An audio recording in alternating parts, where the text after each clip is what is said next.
The impoverished student my father sponsors insisted on studying in northern Myanmar, my father, and I tried to reason with her, explaining that northern Myanmar has a low safety rating and is prone to danger. Consequently, she withdrew her study abroad application, yet that very night, she threatened to jump off a building to protest what she called bullying by my father and me. You may have funded me, but you have no right to deny me the opportunity to pursue my education. I know you can't stand the thought of a poor student like me outperforming your own daughter, but I'm only seeking the truth as I see it. In the end, she was rescued by the police and became an academic martyr, a goddess who proved her conviction with her death. My father and I, however, were subjected to a nationwide online hate campaign and were killed in a malicious acid attack, given a second chance at life. She once again brought up her desire to study abroad in northern Myanmar. I was just about to agree when Dad came running out, already pulling her suitcase behind him. Go on, dear, in this life, we will absolutely support you. One, uncle, sis, the study abroad spot came through. I got in. I got a chance to study in northern Myanmar. My teacher really went out of their way to secure this opportunity for me.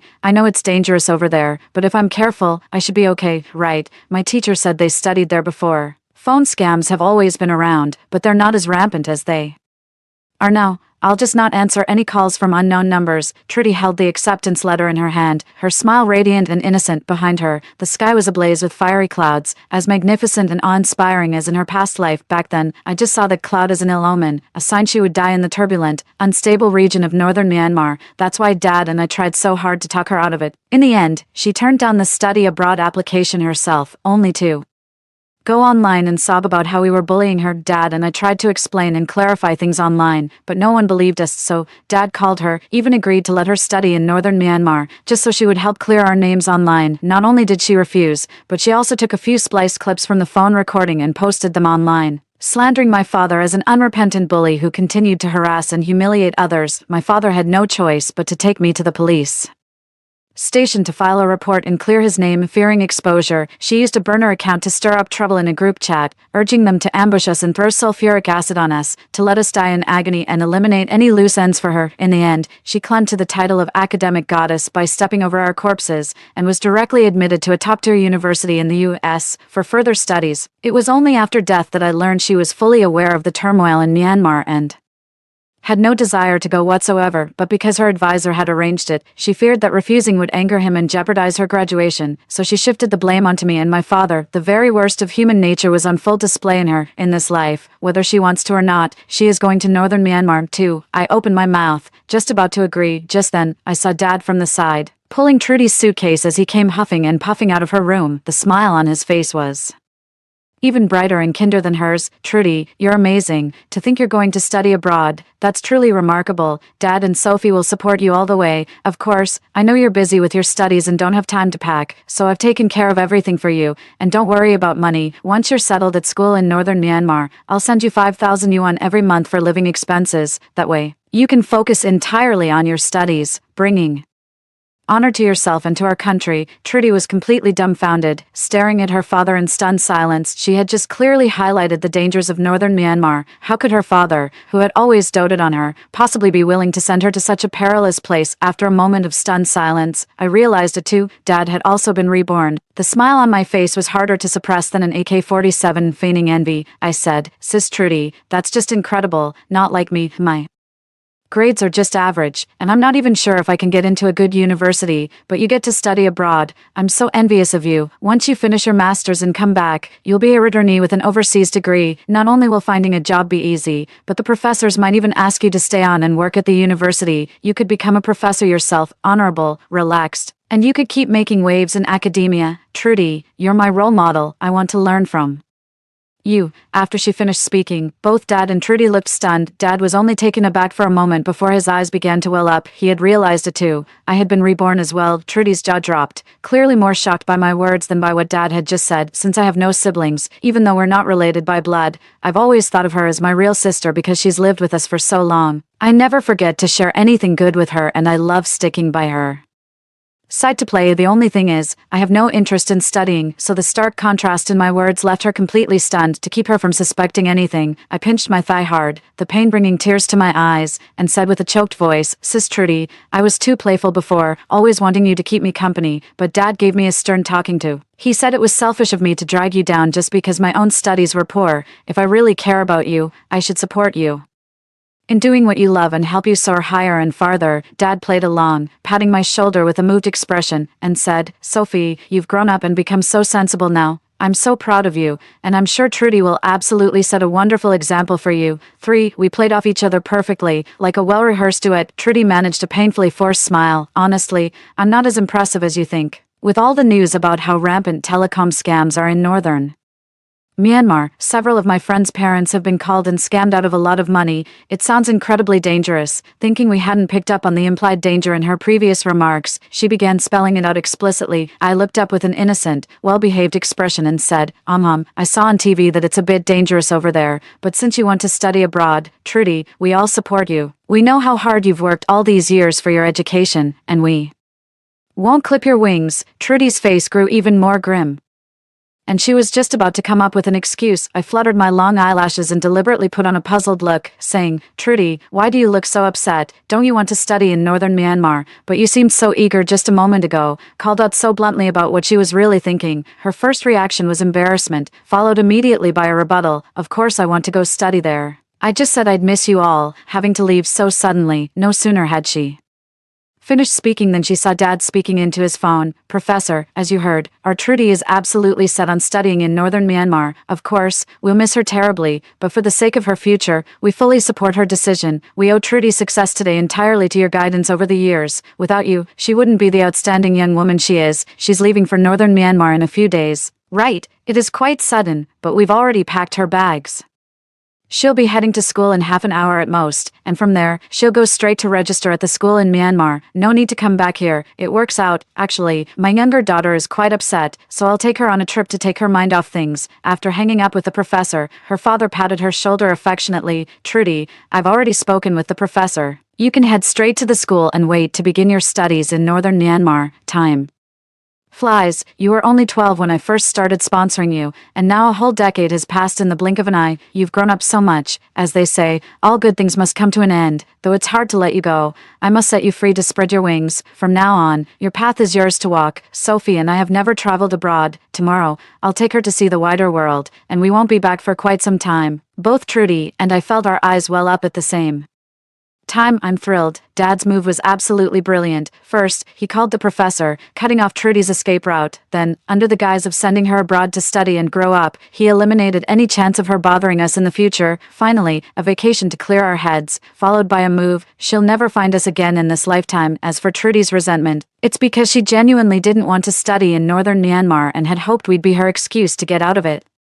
But not only did we not stop her, we even packed her bags and had the professor all lined up, for Trudy had no choice but to leave, her eyes brimming with tears. After watching the taxi carrying her disappear down the street, my father and I broke down, holding each other and weeping uncontrollably. In our past life, she ruined us utterly, with just a few words. She destroyed the career my father had painstakingly built over a lifetime, turning him into a figure of public scorn and hatred. We almost had our ancestral graves desecrated. The power and terror of online violence are nothing compared to the agony of having acid thrown on you. It's a heart-wrenching pain, watching your own flesh burn, rot, and dissolve into a putrid mess even in this new life. The mere memory of it is enough to send a chill down my spine, leaving me drenched in cold sweat and trembling all over. It hurts. It really, really hurts in this life. My dad and I will never make the same mistake of helping that monster again, and she will pay 1,000-fold for what she did to us in our past life. The next day, I was just packing with my dad for a trip to prevent Trudy from coming back and causing trouble. Just as we were about to leave, we got a call from her school counselor saying she had fainted and was now in the hospital. Dad and I exchanged a glance, our eyes filled with nothing but scorn and derision. How clever of her, resorting to the old playing sick trick. The moment we entered the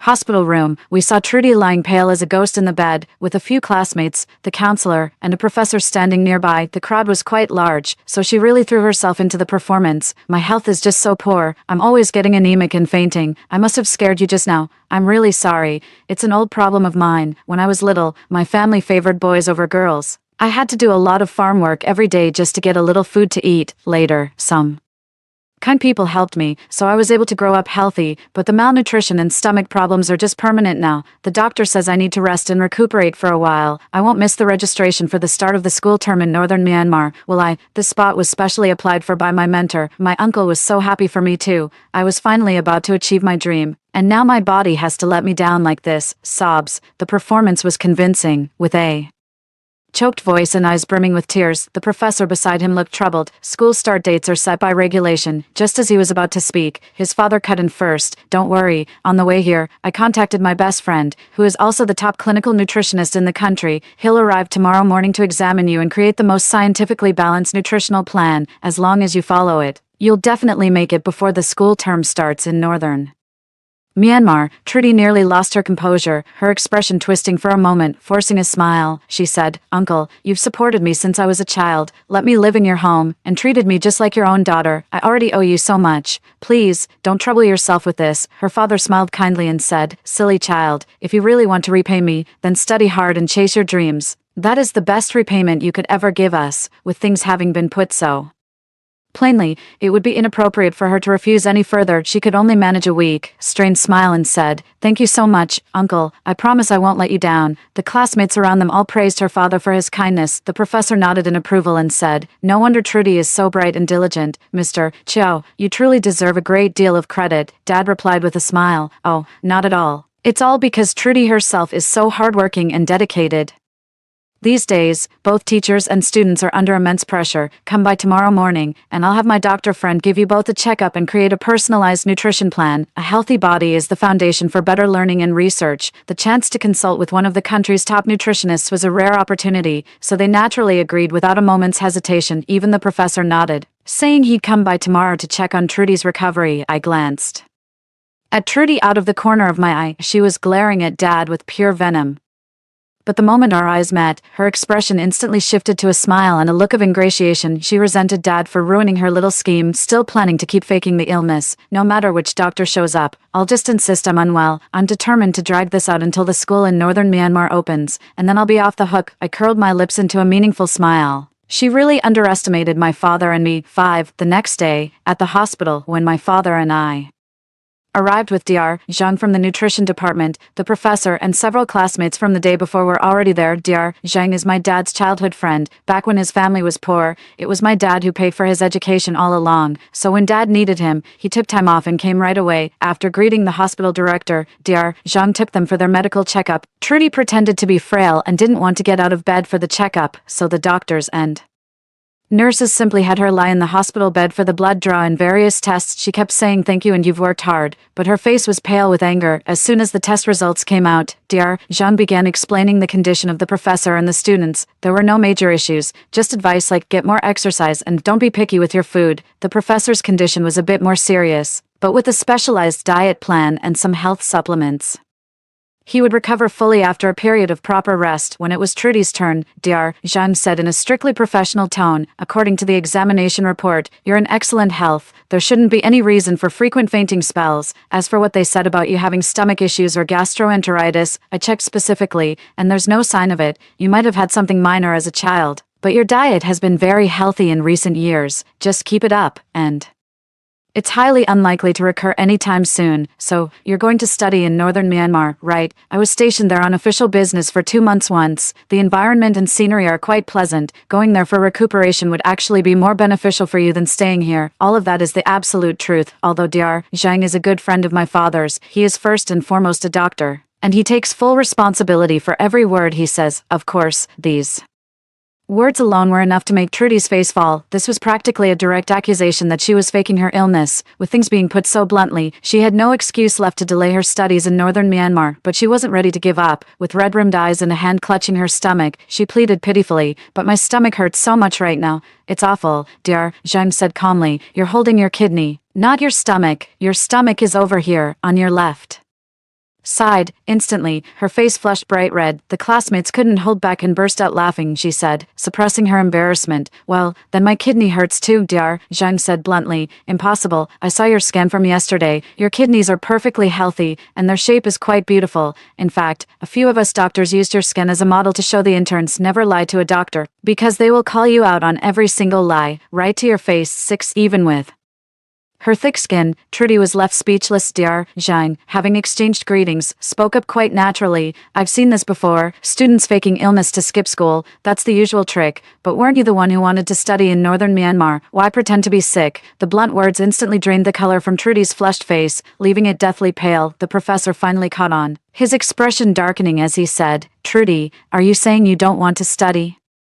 Abroad, Trudy hurriedly protested her loyalty. No, I really do want to study in northern Myanmar, I swear. I was probably just too excited when I got the news yesterday. I didn't sleep well and fainted, but now, after a good rest, I feel full of energy again. I believe I'll be discharged from the hospital in a couple of days, then I can go to school in northern Myanmar. Her words were spoken with genuine sincerity and urgency. She was afraid that offending the professor would mean she couldn't graduate, let alone pursue a master's or doctoral degree later on. That's why, in her past life, she made my father and me the fall guys to deliver the refusal for her. The professor didn't answer immediately. Instead, with a serious expression, he said, "If you don't want to go, you can just say so. Many other students are eager for this opportunity. I'm only offering it to you because I've seen how hardworking and dedicated you are, and don't worry about safety issues. As a sponsored student, you'll be perfectly safe as long as you don't do anything reckless like wandering off on your own. If we're talking about danger, Western countries with their gun violence are far more hazardous, yet plenty of students still choose to study there, don't they?" Trudy quickly affirmed her determination. "Professor, rest assured, I will be there on time when the semester starts in northern Myanmar. I will not let you down. And I certainly won't embarrass you." Her father nodded beside her and chimed in, "That's right, our Trudy has loved reading since she was a child. Back then, to convince me to keep funding her education, she walked 3 days through mountain roads to find me and knelt at my doorstep for half a day. Seeing her in such a pitiful state, my heart simply couldn't bear it. I ended up spending a considerable sum to persuade her parents to let her stay with us and continue her studies." After speaking, he patted her shoulder meaningfully and said, "Trudy, you must truly cherish this opportunity to study abroad. Don't let your teacher down. They've placed their trust in you." At that, Trudy's tears finally began to fall. Her voice choked with emotion. She said, "Uncle, I understand. I'll study hard, and when I return from studying abroad, I will repay you and my teacher properly." Her father and the professor nodded in approval, their expressions full of relief. The classmates broke into happy smiles. This was the elegant, gentle, and studious Trudy. They remembered 7 to prevent Trudy from pulling another stunt. "Dad and I decided to beat Trudy at her own game. The moment Dr. Jean left, we started a live stream right there in the hospital room, crafting an image of Trudy as a determined student who persevered through adversity. Even though it's a new account, if you're willing to spend the money, the traffic and popularity visibly shoot up." Dad said with a look of considerable pride, "This is the girl I've been sponsoring since she was a child. Trudy, she worked her way out of the countryside step by step, all through her own efforts. It was incredibly tough. Just the other day, she was awarded a school-sponsored opportunity to study in northern Myanmar. It's a highly coveted spot. Many bright and hardworking students wanted it, but her teacher ultimately secured it for her because she simply outworked them all. Hard work truly pays off. Our Trudy has finally made it through, and she's absolutely incredible." The one grinning goofily next to her is my biological daughter. She's been mischievous and energetic since she was little, and her grades have always been just average. Compared to Trudy, it's like night and day. She's always looked up to Trudy as an older sister and a role model. Now that Trudy is going abroad to study, my daughter is heartbroken and incredibly anxious. Of course, I'm reluctant to let her go too, but a parent's love means knowing when to let go, so they can soar higher and fly farther. Even though people say it's unsafe out there, she's a state-sponsored exchange student, so she's completely secure. It's not just our country. Many nations have state-sponsored programs for studying in northern Myanmar.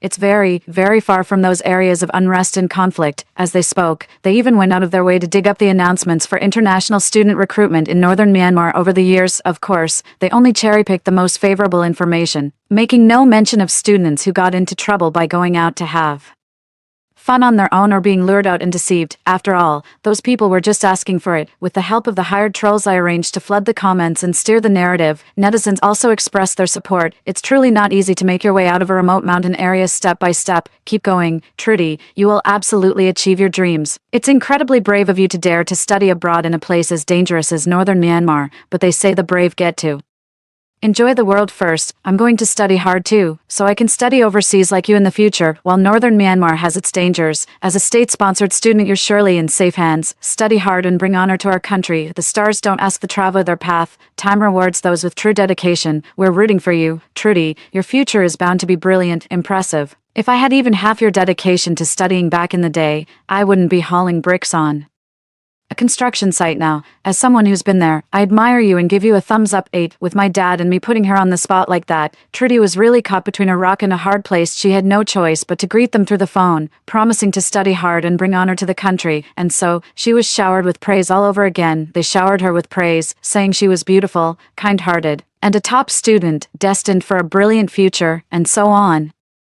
This actually lifted her spirits quite a bit. At the very least, her vanity was thoroughly gratified, and my dad and I were also very happy. It's true, happiness is only real when it's shared by all three of us. Originally, my father and I had planned for Trudy to go study in northern Myanmar, with the intention of her meeting her end there. However, our recent investigation revealed that state-sponsored students sent there for studies are generally safe, as long as they don't go looking for trouble. Clearly, that outcome is not what we had in mind. Therefore, having her switch from a state-sponsored student to a self-funded one would change everything. You have to handle the entire registration process and transportation yourself. So, I started buying local ad placements for videos about the dangers of northern Myanmar, ensuring Trudy would see them as soon as she opened her feed. She was already terrified out of her mind, and the little courage she'd mustered was instantly shattered. Finally, when the doctor urged her to be discharged for the third time, she had no choice but to pack up and prepare to come home with us. But then, Dad drove straight to her school instead. They even moved all her luggage down. He said bluntly, "You're reporting to northern Myanmar the day after tomorrow. It'll be more convenient to stay at the school. You should also treat your classmates and teachers to a meal to thank them for their care. Sophie and I are tired from taking care of you in the hospital these past few days. We'll go back, get a good night's sleep, and start our trip tomorrow. I've already requested leave from her school. We're going on a 2-month world tour first to broaden her horizons." Seeing that Dad and I were about to leave, she said urgently, "Uncle, I don't want to go to school in northern Myanmar. Please, take me on a trip instead." Dad and I exchanged a look and shared a knowing smile. She couldn't hold back any longer. The act was over. Seeing our silence, Trudy added with red-rimmed eyes, "Uncle, Sophie, you have no idea how dangerous northern Myanmar is. I have a friend who was tricked into going there. They were treated like livestock, forced to make scam calls every single day. If they didn't bring in money, they'd get beaten, and there's talk of organ harvesting. That place sounds absolutely terrifying. I don't want to go. Uncle, could you please talk to the professor and decline for me? If I say no myself, I'm afraid he'll get angry and fail me, and all my hard work over the years will be for nothing." Father frowned and said angrily, "The spot has already been submitted. You can't back out now. This isn't just about ruining your own chances. You're putting your professor in a terrible position. I won't agree to this. If you don't want to go, you'll have to tell him yourself. If you dare not go, then don't ever come looking for us again. As far as I'm concerned, I don't know you." The words were delivered with absolute finality, leaving no room for negotiation. 9. Trudy was stunned. She hadn't expected her father to be so harsh. Then she turned her eyes to me and pleaded, "Sophie, northern Myanmar is an incredibly dangerous place. Please, talk to your uncle for me. If I go, I'll die there." She's trying to play on my sympathy to get me to speak up for her. In my past life, whenever she made that face, I could never bring myself to refuse her, but in this life, I just shook my head and said with a hint of disappointment, "Trudy, you're the one who's in the wrong here. You were the one who kept saying you wanted to go, calling it your dream. Dad not only supported you but also sent you money. When you were sick, he went out of his way to find the best doctors for you. He was even worried you'd feel down in the hospital, so he went live to rally everyone to support and encourage you. So many of our brothers and sisters have studied in northern Myanmar, and they all came back safe and sound. Sister Trudy will be just fine." Seeing that I had also refused, Trudy's face instantly darkened, and she said with venom in her voice, "So all your kindness towards me was just an act. Now you're watching me walk into the fire and won't lift a finger to help. Fine, don't blame me for what happens next." She's really burning her bridges now. Dad looked disappointed and said, "Hearing you say that is truly disheartening. Fine, have it your way." With that, he took me by the hand, got into the car, and drove off without a second glance. Dad and I had already anticipated her retaliation, going live to sob about how we forced her to go to school in northern Myanmar. As for the professor, once public opinion turns against him, he won't dare to threaten her graduation. So, it's killing two birds with one stone. How clever indeed. But the mantis stalks the cicada, unaware of the oriole behind everything went exactly as planned. That very evening, Trudy posted a short video online, accusing Dad and me of forcing her to go to school there, even though we were fully aware of how volatile and dangerous the situation in northern Myanmar was. Combined with the buzz from my hospital livestream a few days prior, her video gained some traction after she posted it. What an idiot. She didn't even think to buy promotion for it. How else was it supposed to go viral? So, I spent some money to boost her video, making sure more and more people found out about the whole thing. I accidentally spent a bit too much money, and it shot straight to number 3 on the trending list. This has blown up completely. Everyone is just slamming me and my dad, and even the school and the professor are getting dragged into it, since there's been a lot of news lately about the conflict in northern Myanmar being unsafe, along with telecom scams and such. Uninformed netizens are just piling on with criticism. The professor called her, but she didn't pick up, so the professor had no choice but to call my dad, asking what on earth was going on. Dad sighed and said, "I have no idea what's happening either. Sophie and I have tried calling her, but she won't pick up. If the kid didn't want to go to school in northern Myanmar, she should have just said so. She seemed so eager at first, and now she's pulling this stunt. I remember her saying she wanted to be an internet celebrity. Could she be trying to stir up drama for clout? She could have at least given us a heads up. This is just too much. The professor was furious and yelled, "This is nonsense from Trudy. She needs to issue a public clarification online immediately, or both the university and I will have no choice but to sue." Dad nodded and said, "All right, I'll give her another call, but if she's truly made up her mind, then there's nothing we can do." After hanging up, Dad tried calling Trudy again, but the call wouldn't go through. He had been blocked outright. Dad sent a screenshot to the professor, showing that he was powerless to do more. 10. The professor had no choice but to clarify and explain. In the comments under the Weibo post, he stated that she had gone to study in northern Myanmar voluntarily, and that if she had been unwilling or coerced by anyone, she could have spoken up directly. The school would always respect and protect every student's wishes and safety. He also attached videos of several students from the school studying in northern Myanmar, all of whom appeared perfectly healthy. With the scenery looking absolutely picturesque, Trudy immediately reposted this Weibo with a caption, "This has nothing to do with the professor, he's a victim too. Please stop targeting him and the university." This was aimed directly at me and my father. Netizens began hurling abuse in the comments under my father's Weibo post, with a relentless stream of insults and curses. An ordinary person would have been furious by now, but my father and I seemed unaffected. After all, compared to the online violence and acid attacks in my past life, this is nothing but a scratch. For 3 days straight, the internet was filled with insults and accusations against us. My father and I remained silent, which led Trudy to believe we were scared. So, she went live to cry and tell her story, adding fuel to the fire in an attempt to bury us with a full-blown online hate campaign. I'm so grateful for everyone's encouragement and support, which gave me the courage to stand here, reopen old wounds, and finally say goodbye to my past self. I'm a college student from a poor, mountainous region. At first, I truly thought I was lucky to meet kind people willing to sponsor me. They said they treated me like family, but in reality, they just saw me as free labor. Even when I faced abuse and bullying, I endured it all. As long as I could keep studying, I was willing to accept anything. I was just so desperate to change my fate. But this time, just because my grades were better than her biological daughter's, she's forcing me to study in northern Myanmar. I don't want to go there at all. I just want to stay in school, study hard, get a good job in the future, pay back the money I owe them, and buy a house for my parents so they can retire. Such a simple dream, and they won't even let me have that. I don't blame them. Everyone is selfish, and that's okay. From now on, I'll look forward. I'll go back to school, study, and when I make money in the future, I'll pay them back. Then, I won't owe them anything anymore. And I can finally live with dignity, for myself. Her voice choked with emotion, eyes red-rimmed, the image of a stubborn, resilient, and unyielding delicate flower was vividly conveyed. Netizens were outraged, hurling insults at me and my father, even offering a hefty bounty for our address. Seeing the barrage of hateful comments, a glint of triumphant calculation flashed in her eyes. I curled my lips into a cold smile and posted the 3 short videos I had already edited online. On the day I was reborn, my father had already installed cameras at home, which clearly captured Trudy volunteering to study in northern Myanmar. The second video was taken in the hospital, showing her feigning illness and putting on a show of bitter regret for missing the school start date. The third video was also filmed in the hospital. She excitedly told the professor how much she wanted to study in northern Myanmar and thanked my father for taking care of her. After posting the videos, I spent money to boost their reach and hired trolls to stir up trouble in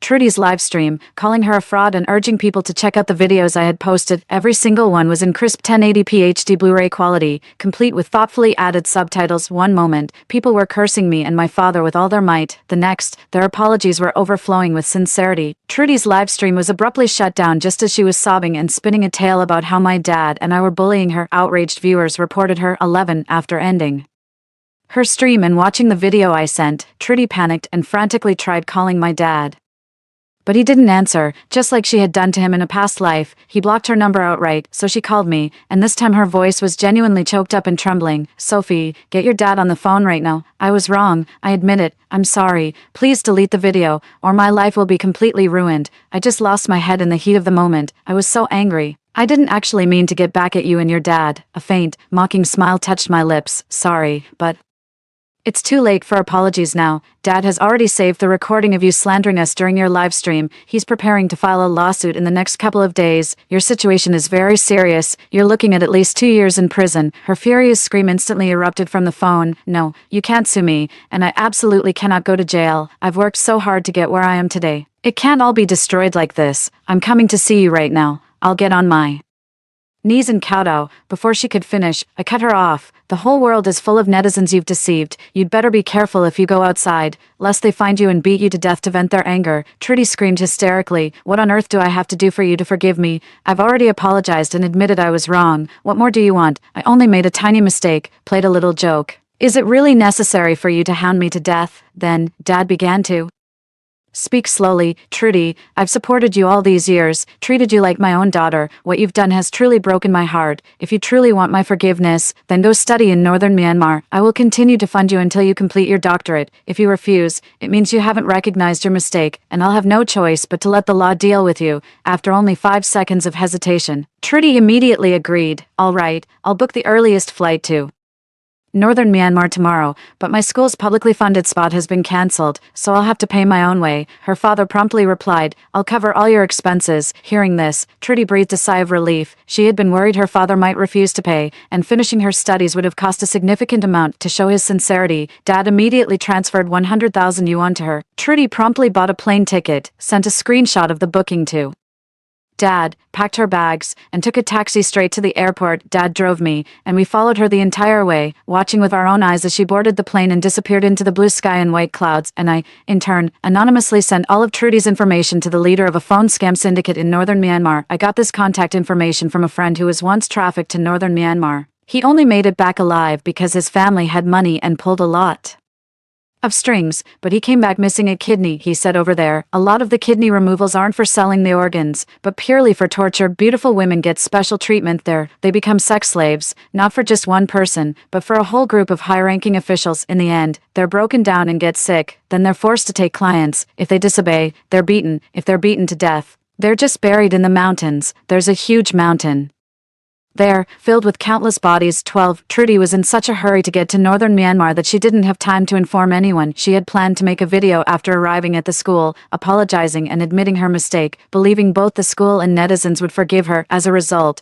no one noticed her disappearance. She was taken away right after leaving the airport and brought directly into a telecom fraud compound. What awaited her was a life of utter misery. 6 months later, I successfully got into a top-tier university. My father was moved to tears and threw a 3-day banquet at a hotel. He said that in 2 lifetimes, he never imagined I could get into university, let alone such a prestigious one. Honestly, I never expected to be so lucky as to actually get in. I figured I'd already faced death once, so nothing could be harder than that. That's when I started hitting the books, doing practice problems, and hiring a tutor, and as luck would have it, I had practice problems very similar to the last few major questions on the exam at the college acceptance celebration. That rich kid who'd once been scammed into going to northern Myanmar for an organ harvest showed up. He even brought me some good news. Trudy is dead. Because of her good looks, she was exploited by several high-ranking officials for over 2 months before managing to escape during an outing. She did escape, but ended up in another compound, the most notorious one of all, the KK compound. She was reduced to a sex slave for the lowest of the low, subjected to their beatings, abuse, and humiliation. In the end, she was beaten to death, and her corpse was devoured by wild dogs. Well,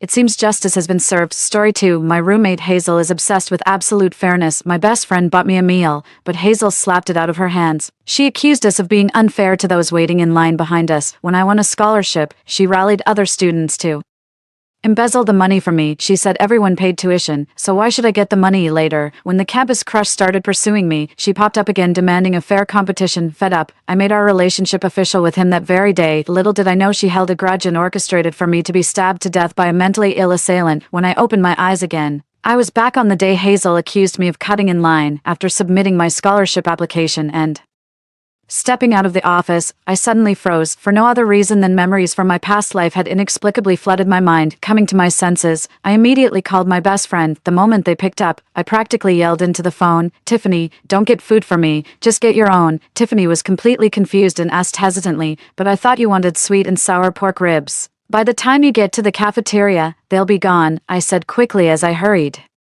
along. "I don't feel like eating. I've been feeling nauseous at the thought of ribs lately. I'm going to get a bowl of congee instead." Hearing this, my best friend expressed her concern and repeatedly assured me she would only buy 1 meal. Only then did I hang up the phone. Putting down my phone, I finally let out a sigh of relief. The terrifying memories from my past life are still vivid before my eyes. That day, at my request, my best friend bought 2 portions of food at once. As luck would have it, Hazel was right behind her in the queue. Seeing this, She immediately slapped the food right out of my friend's hands. Before her friend could even process what was happening, she publicly shamed Tiffany in front of all their classmates. Tiffany, have you no sense of common decency? The school only prepares a limited amount of spare ribs for lunch each day. You're cutting in line to buy meals for 2 people. What are the rest of us supposed to eat? Your behavior is utterly selfish and disgusting. Spill the beans on your accomplice and apologize to all of us. Hearing this, the students behind Hazel in line also voiced their displeasure. Exactly. Isn't this just another way of cutting in line? Right. There are already so many people buying sweet and sour pork ribs. What are the rest of us supposed to eat if she does this? How inconsiderate. I'm ashamed to share a school with someone like this. My friend is quite reserved and easily embarrassed. So being confronted by a crowd left her completely at a loss. In the end, she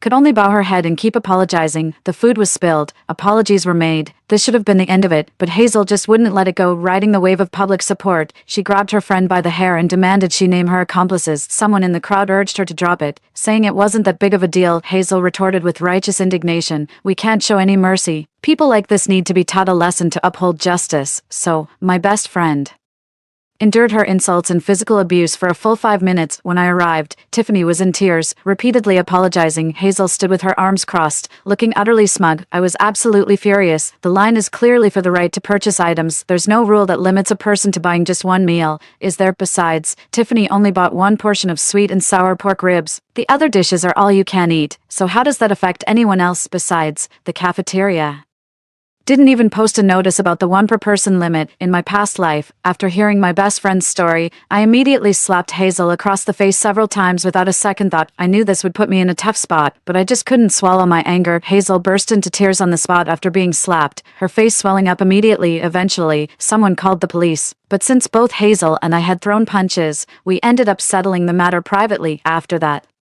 my nicknames Alpha Bitch and Q Crusher spread like wildfire across the whole school. Everyone I know has been giving me the cold shoulder, whether intentionally or not. I also received a formal disciplinary mark on my record. The only silver lining is that I stood up for my best friend and she didn't end up with any psychological scars. If we get another chance, we must never go through this again. But when I rushed to the cafeteria, I still saw the spilled meal on the floor, just like in our previous life. Hazel widened her eyes and started loudly accusing Tiffany. My heart sank, thinking my best friend had bought 2 portions. I was about to take all the blame, and to my surprise, the next moment she looked utterly bewildered and said, "Hazel, what nonsense are you talking? I only bought 1 meal." Hearing this, Hazel's scornful expression froze on her face. The classmate who had been speaking up for her behind her immediately fell silent. Instinctively, she looked down at the ground, then her gaze fell upon her best friend's empty hands, and she even began to stammer. How is that even possible? After class, I clearly heard Brianna ask you to get her lunch. Are you messing with me? I quickly stepped forward, standing by my best friend's side, and let out a cold laugh. Who has time to mess with you? You knocked over Tiffany's food for no reason and now you're trying to shift the blame. Have you no decency? Pay up now. At my words, Hazel immediately bit her lower lip,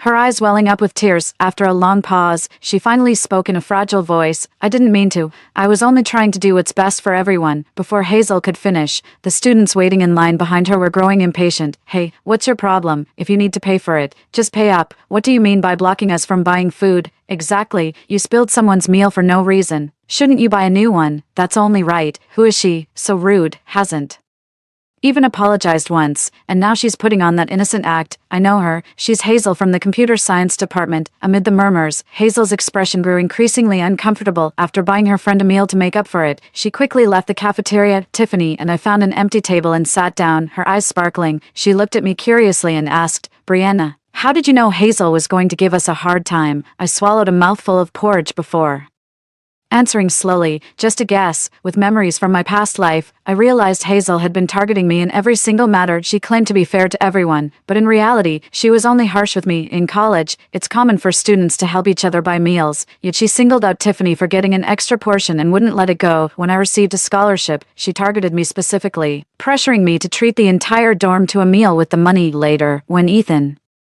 was pursuing me, she had to meddle in that too. How is any of this about fairness? She simply didn't want me to have it easy. Tiffany's dorm was in a different building from mine, so after dinner we went our separate ways. When I got back to the dorm, Hazel had already tearfully given the other 2 roommates a heavily embellished version of what happened that day. The moment I opened the door, they all shot me the same hostile glare. Jill was the first to speak up. "Brianna, that's disgusting. How Could you set Hazel up for public humiliation like that? Another roommate shot me a dirty look and chimed in. Did you take advantage of Hazel's kindness just to mess with her? She's been upset all afternoon. You owe her an apology. Seeing both roommates speak up for her, a glint of triumph flashed in Hazel's eyes. She said, Brianna, I never imagined you could be so malicious, but I'm not one to hold grudges. Write a 20,000-word self-criticism, read it aloud in front of all our classmates. To apologize to me, and we'll consider this matter closed. Since they had put it that way, I wasn't about to back down either. Get over your dad already. Did I tell you to spill Tiffany's food? You brought this on yourself with your outburst, and got called out by everyone in the cafeteria. How is that my problem? Besides, I'm not even 1/10,000th as vicious as you are. With that, I turned my gaze to Jill and the other one. I continued, if Hazel would screw me over today, she'll do the same to you two idiots tomorrow?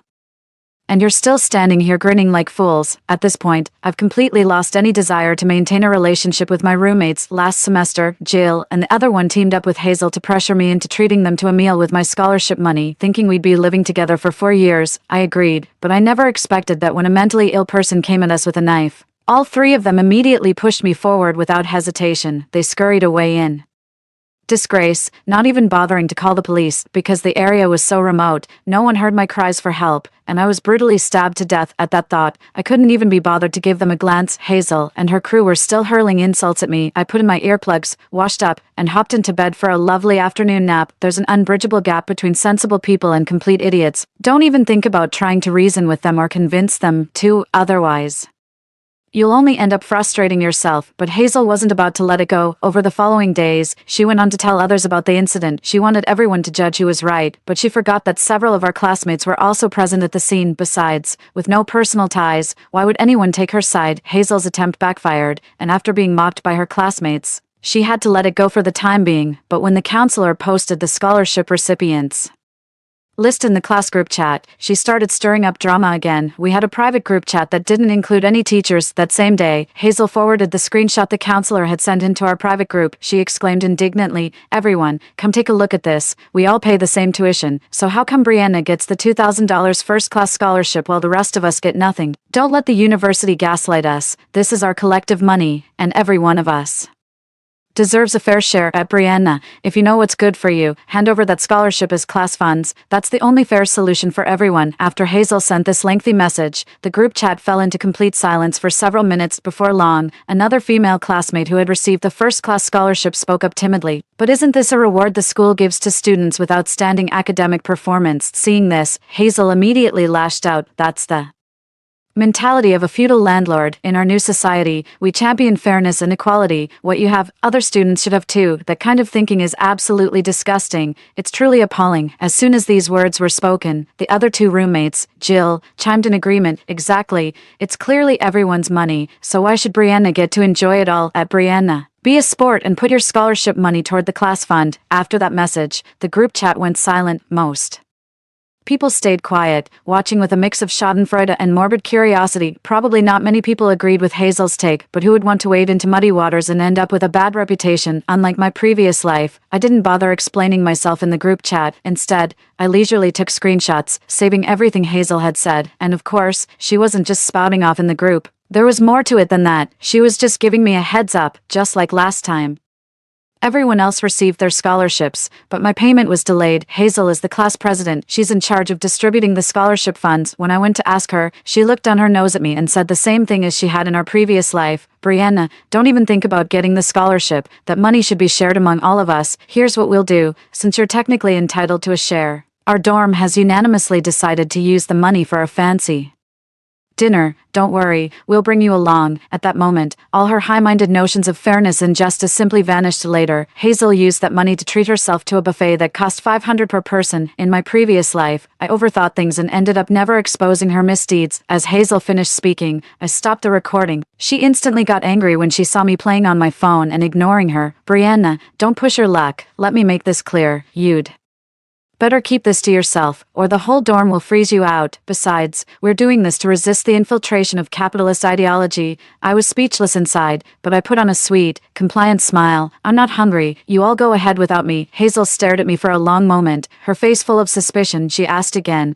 are you sure you don't want to come? A smirk tugged at my lips as I picked up an apple and took a bite. Not going. I'm watching my weight. Hazel looked me up and down and let out a derisive snort. Such a poser. With those final words, she and Jill turned and walked away without a backward glance. Little did they know, disaster was about to strike. After the three of them left, I spent 2 hours scrolling through my phone in the dorm. I waited until they'd blown through all their money before calmly sending the recording and chat screenshots to our advisor, Professor. The class monitor took my scholarship. What should I do when she mentioned it in the group chat earlier? I thought she was joking. I never expected her to actually go through with it. The academic advisor didn't respond to me right away. In the meantime, I also submitted this incident to the campus confession page, along with the evidence we had gathered. The confession wall admin was really on the ball. Seeing this was Major T. They gave me a dedicated post in just 10 minutes. It drew a crowd of over 100 viewers. WTF, how did someone like this even become class president? I'm done. I just want to know when I'll get my money back. Don't worry, sis. Just hand over this evidence to your advisor and the school. They'll definitely sort it out for you. Seriously, how shameless can you get? What does someone else's scholarship have to do with her? All right then. This really opens my eyes to the diversity of life forms. Before long, the advisor replied as well. She asked me to come to the office. She also asked where Hazel and the others were and told them to come along too. I sent back a crying emoji, saying I didn't know either. With no other choice, the counselor told me to go ahead first, saying she would contact Hazel and the others herself. By the time I arrived at a leisurely pace, they had already gotten there. Hazel's eyes were red-rimmed, clearly having been scolded. When she saw me, a flash of resentment quickly crossed her eyes, and she said in a pitiful tone, "Brianna, please tell the teacher we didn't steal your scholarship. I specifically asked you before leaving, and you were the one who said you wanted to lose weight and didn't want to eat out." I pinched my palm, avoiding responding to Hazel's explanation, and cried even more pitifully than she did. While wiping away tears, I sobbed, "Hazel, please give me my money back. I really need this money. I'm from a single-parent family, and my mom lost her job. We're counting on these 2,000 yuan for living expenses." Hazel's face instantly darkened upon hearing those words. She pointed at me furiously, completely losing her composure. "Brianna, you bitch. How dare you mess with me?" The counselor couldn't bear to hear such foul language. She said sternly, "Hazel, watch your language. Is that the kind of talk expected from a student? Return the scholarship to Brianna immediately. If the school administration finds out, you'll face more than just repayment. This kind of behavior will go on your permanent record." Even at this point, Hazel remained defiant and continued to argue. Through gritted teeth, she protested, "This isn't fair, teacher. 3, why does Brianna get a scholarship while the rest of us don't? We all paid tuition. Your behavior is absolutely disgraceful." The counselor was so infuriated by her words that she started breathing heavily. It took her a while to calm down. "Scholarships are rewards for students with outstanding academic performance. If you want one, you'd better start studying harder. And let me be clear. This funding comes directly from the Ministry of Education. It has nothing to do with your tuition fees. Finally, return the money to Brianna immediately. If you don't, you'll face disciplinary action with a formal reprimand and a campus-wide notice. Brianna will also file a police report to recover the funds." The words hit Hazel like a thunderbolt. Panic flashed across her face, and tears began streaming down her cheeks without warning. Her attitude underwent a complete 180. She put on a pitiful act and said, "Teacher, the money's already spent. How could I possibly have any left to pay Brianna back?" The counselor remained firm in their stance. "Ask your parents for it." Hearing this, Hazel immediately turned her gaze toward Jill and June. "Jill, June, you both spent the money too, and your families are better off than mine. Could you maybe—" Before she could even finish, both Jill and June took a step back in unison, distancing themselves. "Hazel, you're the one who took the money, and you're the one who wanted to spend it. What does that have to do with us?" "Yeah, you were the one who said you treat everyone." At that moment, Hazel's last shred of hope finally died. She was terrified of facing disciplinary action and dreaded the thought of ending up at the police station. In the end, she had no choice but to grit her teeth and pay me back using Ant Credit Pay. For weeks afterward, Hazel survived on just 1 pack of instant noodles a day, growing pale and gaunt from hunger, knowing they were in the wrong. Jill and June gradually distanced themselves from her, but Hazel acted as if nothing had happened, continuing to stay on good terms with Jill, claiming she didn't mind and that they were still good friends. Only I caught the fleeting glint of darkness in her eyes. Hazel holds grudges over the smallest things. In our past life, she plotted to kill me simply because I ended up with the campus heartthrob. I don't think she's really made up with Jill and June just like that. After this incident, Hazel's reputation was completely ruined. Later, when class monitor elections were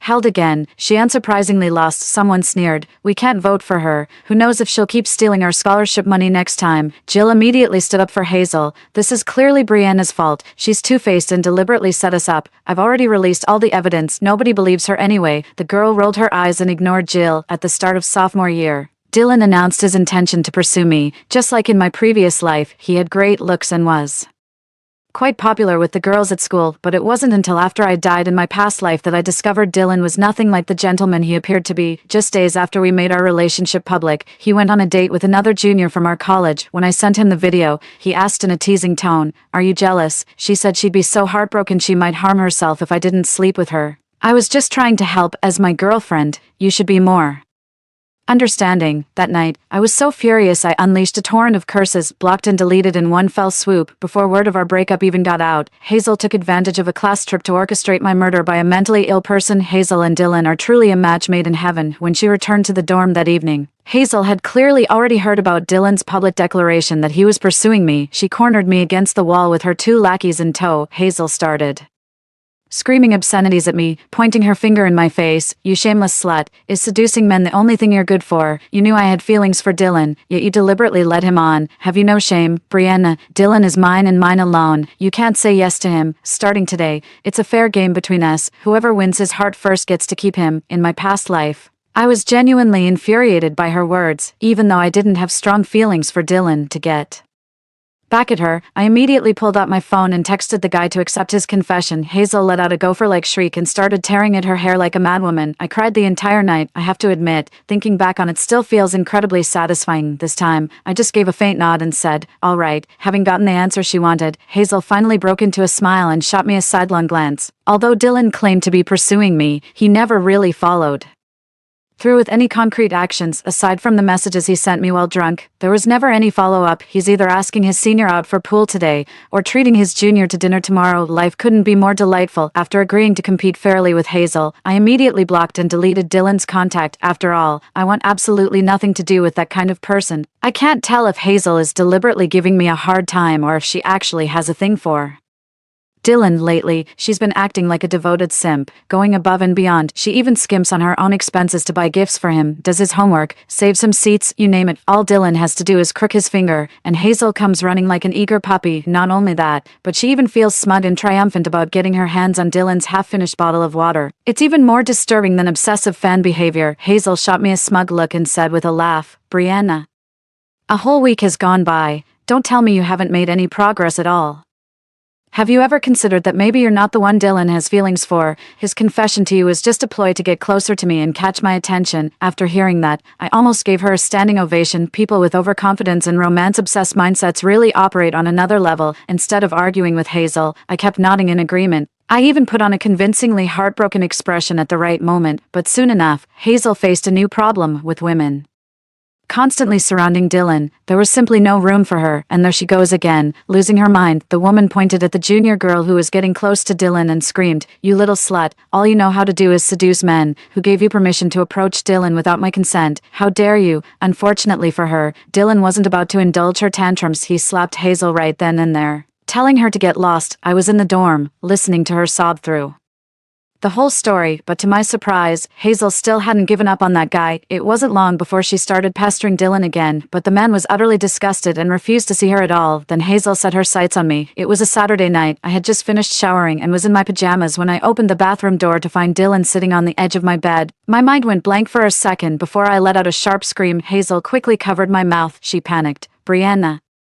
what's with all the noise? Don't you have a crush on Dylan? He said he's willing to sleep with you, so I brought him back to the dorm." Finally, she muttered under her breath, "You bitch, you got off easy." I was absolutely furious. I shoved Hazel aside and pointed at Dylan for, "Get the hell out of here." To my surprise, the man stood up and started advancing toward me step by step. A smirk still played on his lips. "Stop pretending. Wasn't it you who wanted some excitement? I'll give it to you right now." The moment Dylan touched my chest, I let out a sickened scream. The dorm supervisor and several classmates came over. I threw on some clothes and choked back sobs as I told the aunt what had happened. To my surprise, Dylan's face darkened the moment he heard this. He snapped, "Who the hell forced you? Hazel said you wanted to sleep with me, so I came here as a last resort." As soon as the words were out, I shot Hazel a furious glare. I yelled, "When did I ever say that?" Hazel turned pale, but she still wouldn't back down. You didn't say it, but I could tell. You like Dylan so much. What's the big deal about sleeping with him? I can pretty much guess what happened. Hazel is using my resources to gain favor with others. I can't be bothered to argue with her. I immediately called our academic advisor, left with no choice. The counselor had to rush to the school after learning what had happened. The usually mild-mannered counselor was uncharacteristically furious. Hazel, have you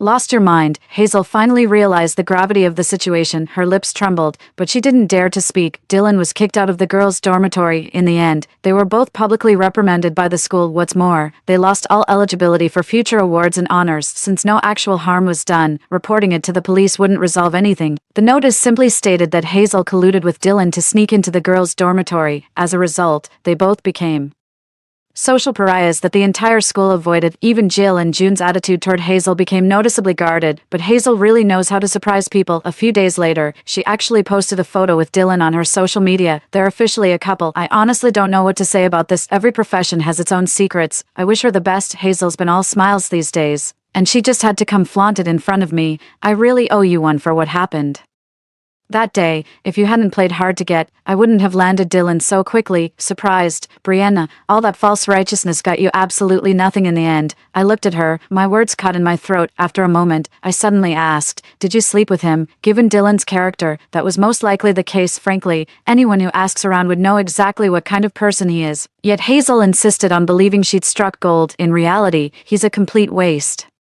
of space. She tucked a stray strand of hair behind her ear, her smile widening. Brianna, are you jealous of me? Dylan told me he slept with me out of love. It's love that leads to intimacy. The corner of my mouth twitched as I replied, Hazel, I just did a fortune reading for you. Her face was a mask of confusion. What? You're destined for at least 3 divorces in this lifetime. Brianna, you're just jealous that Dylan chose me. Ever since Hazel got together with Dylan, my life has become so much more peaceful. She finally stopped focusing her attention on me. Instead, she devoted herself to tearing apart every woman around Dylan. Before long, the class team building event from my previous life started up again. With so many people, it was hard to manage, so we were free to explore the scenic area in our dorm groups. In my past life, Hazel insisted on dragging me to a remote corner of the scenic area. I frowned, unwilling to go. To my surprise, she teamed up with 2 other roommates and half-dragged me inside. That's when I encountered the most terrifying experience of this lifetime. Looking back now, I suspect Jill and June were probably involved in the plot to murder me, but this time, since I didn't accept Dylan's confession, things should play out differently from my previous life. After the class committee told us to split up, the atmosphere among our group became quite tense. Jill and the other girl have grown distant from Hazel. We've never really gotten along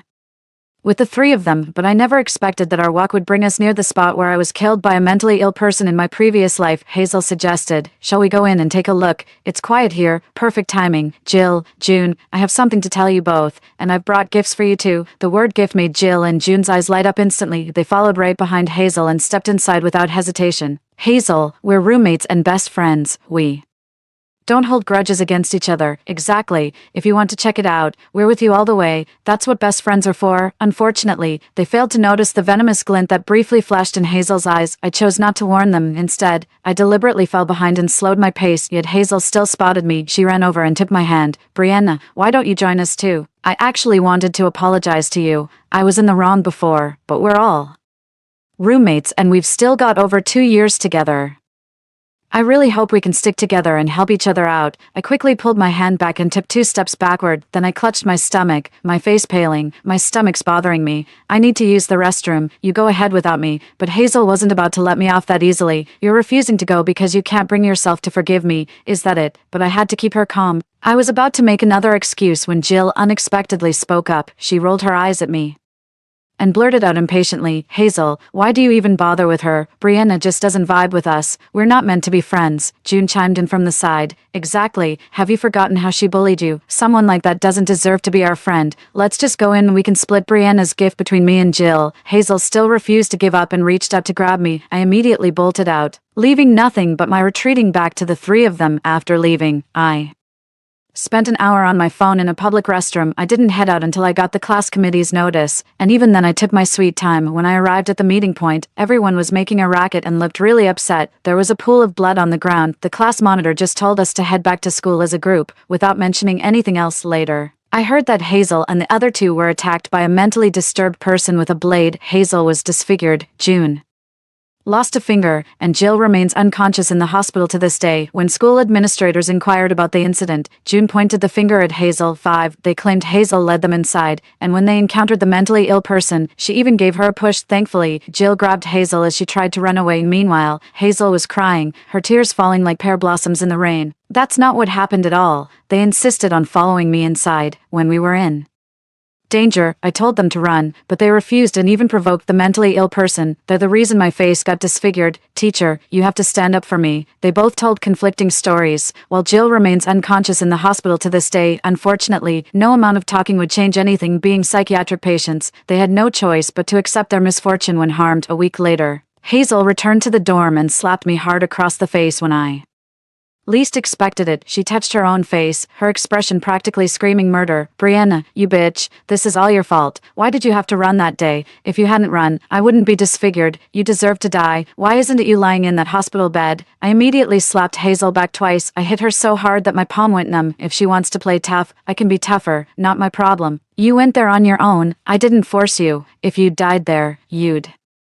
have deserved it. I'm just furious that Hazel got lucky and didn't get slashed by that psycho. Hearing this, Hazel charged at me with bloodshot eyes, trying to grab my hair. I instantly kicked her to the ground. Don't mess with me, you little brat. She just lay there on the ground, refusing to get up, quietly sobbing. To this, I could only utter 2 words. It wasn't long before Dylan found out about Hazel's disfigurement and promptly broke up with her. It was never serious to begin with. Faced with such a situation, his only thought was to get out, but Hazel wasn't about to let him off the hook that easily. The next time they met, she cornered Dylan on the playground. A crowd quickly gathered around them, eager to see what would happen. Tiffany pulled me over to get a closer look. We squeezed through the crowd just in time to see Dylan kick Hazel to the ground. The man snapped impatiently, "It's over, it's over. How many times do I have to say it? Stop clinging to me." With that, Dylan turned to leave. Gritting through the pain, Hazel grabbed his pant leg to stop him from walking away. Just as the man was about to kick her again, she screamed, "Dylan, I'm pregnant with your child." The crowd instantly erupted in chaos. Holy shit, this is some explosive tea. Do you think this kid Dylan will stick around? I doubt it. You all know what he's like, don't you? Wait, what did I miss? Dylan uses his good looks to mess with girls. There have been so many abortions because of him. You can't even count them on one hand. No way. Is this information for real? Dylan stopped in his tracks, pulled out several $100 bills from his pocket, and briskly threw them at Hazel. "Here's money. Get rid of it. I've already done more than enough. Who knows if that bastard in your belly is even mine?" With that, he turned and walked away without hesitation while Hazel was still stunned. Tiffany and I didn't stick around to watch the whole thing. We heard what happened next from other classmates. Hazel took the money and left in embarrassment. She probably went to the hospital for an abortion, and with that, the matter was finally put to rest. I thought the events of my past life were behind me too, but I never expected Hazel to try to strangle me in my sleep. Fortunately, she was still weak from the recent miscarriage, so I managed to break free from her grasp. While waiting for the police and teachers to arrive, Hazel just kept staring daggers at me. I remained on guard against her the whole time until she suddenly blurted out, "Brianna, what gives you the right? How come Tiffany's bond with you is unbreakable, while I have to spend money and bend over backwards just to keep up a superficial friendship with Jill and the others? Why does Dylan like you, but I have to pay my own way just to be with him? How is it that you have a brother too, yet your mom still treats you so well? Why am I the only one who's treated like gutter trash?" As she went on, Hazel burst into uncontrollable sobs. It suddenly hit me. That first day of school came rushing back with all my luggage. Both Mom and my younger brother came to help me move in. One made my bed for me. The other went and got me bubble tea. I just sat there watching them get everything settled. Such a warm, happy scene. Meanwhile, Hazel had also brought her mother and younger brother along, but her mother kept calling her good for nothing, and her brother ordered her around non-stop. Hazel didn't dare talk back at all. I suppose that's when she started resenting me, because of the huge gap. But why should I pay for her jealousy in my past life? How heartbroken must Mom and my little brother have been after I died? At that thought, I slapped Hazel hard across the face again. "Because you deserved it, and I'm worth it. You only see how others treat me well, but you never notice how much I consider others. Tiffany and I have been friends since we were kids. I stood up for her when others bullied her, and I'd give her half of everything I had.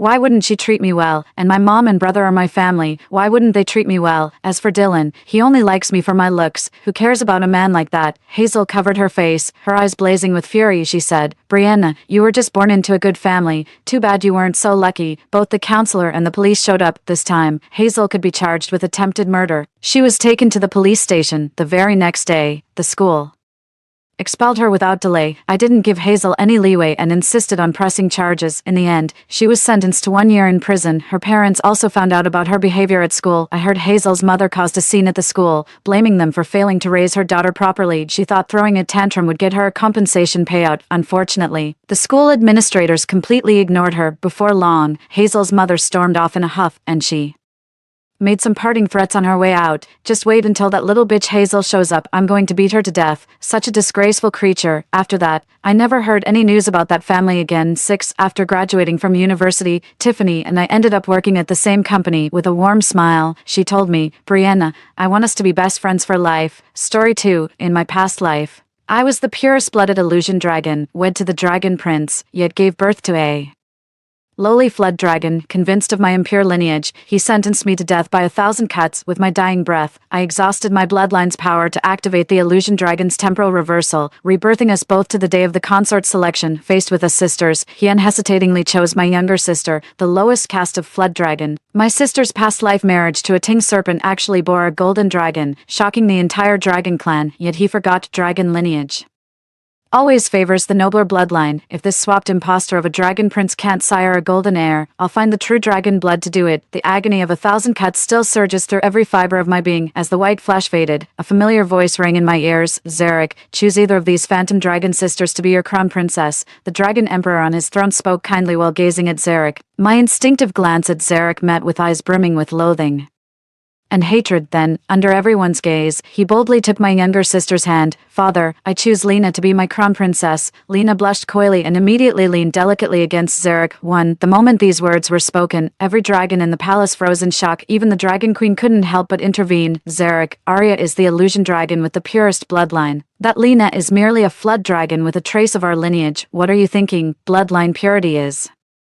sacred to dragonkind. Illusion dragons are born with the power to purify lineages and sire nobler offspring. This was precisely why Zarek would choose me without hesitation in our past life. Yet who could have foreseen that after marrying Zarek, I'd give birth to a lowly flood dragon, turning him into the laughingstock of the entire dragonkind. Meanwhile, my half-sister Lena married a celestial serpent and shocked the dragon realm by bearing a golden dragon despite her flood dragon lineage. In his fury, Zarek cast our child away. They then subjected me to death by 1,000 cuts, falsely accusing me of bearing an illegitimate child with Panglung. In my final moments, I invoked the ancestral time reversal power of the illusory dragons to rewind time back to the consort selection day. Little did I know this would bring Zarek along to that fateful day as well. Zarek grasped Lena's hand firmly and declared without hesitation, "Though Lena carries but a trace of phantom dragon blood, her heart remains true. As for that Arya, faithless and fickle, who knows if her so-called dragon lineage holds any truth at all?" At these words, the mother's temper flared. "Dragon Prince, if you've no wish to wed my daughter as your consort, speak plainly. How dare you slander my daughter?" The father quickly grabbed the mother's arm and hissed under his breath, "Silence. Have you no respect before their imperial majesties?" The dragon emperor and empress on their throne seemed momentarily at a loss.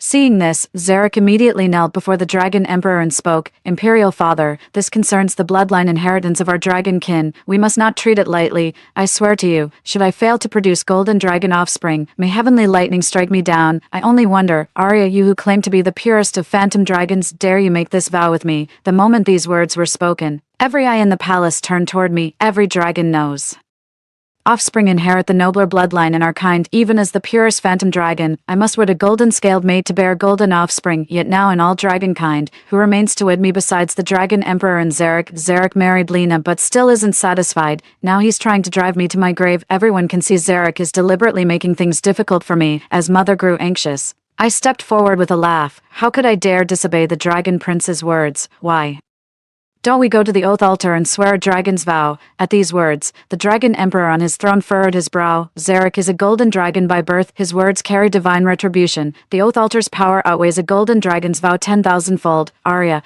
are you absolutely certain about this? I immediately bowed and replied, "My resolve is firm." Not until my tragic death in the previous life did I discover Zarek was no golden dragon, but a lowly flying serpent, concealing its true form with dark magic. Were I not the purest-blooded phantom dragon, our child wouldn't even qualify as a dragon, let alone a golden one. Yet he clung to his delusion of my infidelity, determined to slaughter me and our child with unspeakable cruelty. This blood debt shall be repaid. Mark my words, before all witnesses, Zarek and I swore our oath upon the altar of storms, sealed by heaven's thunder. The beam of light flashed. The vow was sealed. Lena leaned against Zarek's chest, Smirking triumphantly, sis, wouldn't it be easier if you just admitted you were wrong? Once an oath is sworn upon this altar, it can never be undone. I do worry whether dear sister's delicate frame can withstand the heavenly lightning's punishment. I chuckled softly. The one destined for heavenly punishment remains to be seen. Then I shall wish my dear sister a swift conception of the golden dragon heir. Without my illusion dragon blood to purify it, this sky serpent lineage won't even be able to produce proper dragons anymore. Humph. Zarek let out a cold laugh, his gaze toward me brimming with murderous intent. Arya, stop putting on airs here. I swear I'll make you pay for everything you've done. Catching Zarek's probing tone, I deliberately let confusion flicker across my face, seeing my genuine ignorance. Zarek visibly relaxed before turning to the other dragons. A low-born wretch like Arya, you'd better watch your backs. The grand consort selection ceremony concluded in a way no one had anticipated. Impatient to sire a golden dragon, Zarek scheduled the royal wedding merely 3 days after the selection ceremony. To honor Lena, Zarek prepared lavish betrothal gifts and hosted a magnificent dragon clan feast, welcoming her into his household with great fanfare. My vow with Zarek instantly branded me as a disloyal dragon. Everyone shunned me, wedding invitations revoked, even servants refused to attend me. Yet during the homecoming ritual, Mother clashed with them unexpectedly. When I arrived, Mother lay dying in a pool of blood. I hurriedly helped my mother up, intending to heal her with my spiritual energy, but my father suddenly rushed over and slapped me hard across the face. How dare you side with your mother? The golden dragon bloodline concerns our entire dragon clan, yet your mother would be so selfish. Not even a single falling blossom herb would she part with. The falling blossom herb is an exceedingly rare celestial plant. When consumed during pregnancy, it multiplies the chances of bearing a dragon child of noble lineage. In my past life, my mother secured this herb not merely hoping I'd bear a golden dragon, but that I might birth one with the purest golden dragon bloodline. Little did she know the dragon prince who married me was but a lowly flying serpent too. Even with a phantom dragon and these falling petal herbs, you'd be lucky to breed a mere flood dragon. And Zarek snorted in agreement. You either have it or you don't. How could falling petal herbs possibly produce a golden dragon? Father stood by impatiently, urging me, if you don't hand over the falling petal herb now, no one can save your mother's life. My eyes widened in shock. I never imagined father would threaten mother's life for Lena's sake. With no other choice, I clenched my fists in silent endurance. Fine, I'll yield the frost bloom to you. May the golden dragon in my sister's womb grace this world soon. Let everyone witness what abomination a winged serpent and flood dragon could possibly spawn. After taking the frostbloom, Zarek couldn't resist throwing one last taunt my way. Arya,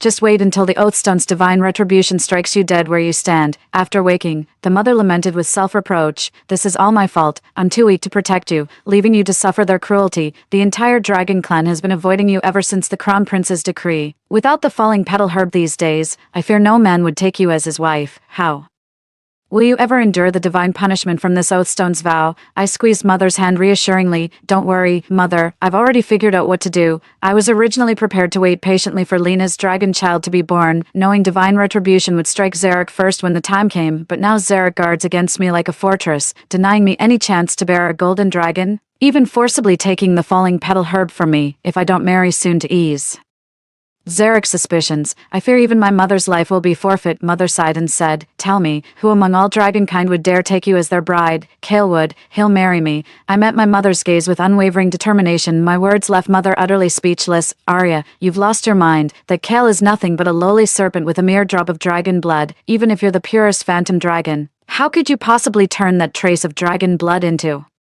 golden draconic lineage? I took my mother's hand and reassured her, I can. Had I not been reborn, I would never have known. The current dragon prince Zarek isn't the dragon queen's offspring, but rather born of the dragon emperor and a serpent demon. The serpent bloodline was too base. Even with the dragon emperor's blood, Zarek could only become a flying serpent, never a true dragon. Consumed by resentment, she swapped the true dragon prince with Zarek, sacrificing her own life to cast a spell that concealed his serpent lineage. Though the real dragon prince was cursed into serpent form and abandoned, he was mercifully adopted and raised by a kind dragon family. That adopted child grew up to be none other than Kale. If I break his curse and mate with him, we'll produce the purest golden dragon offspring and expose Zarek as the impostor he truly is. But my sudden marriage to Kale would undoubtedly raise Zarek's suspicions, so I asked my mother to handle one matter while I went straight to find Kale. After his adoptive parents died, the villagers deemed Kale an ill omen and drove him out. Now he lives alone in a thatched cottage beneath a cliff. As I tried approaching the cottage, I was instantly trapped by a magical barrier. The moment I stepped forward, my body's instinct made me dodge the array's destruction, only to step into another trap the next second, as the arrays flickered endlessly. I lost count of how many I'd broken before finally reaching the thatched hut, but with my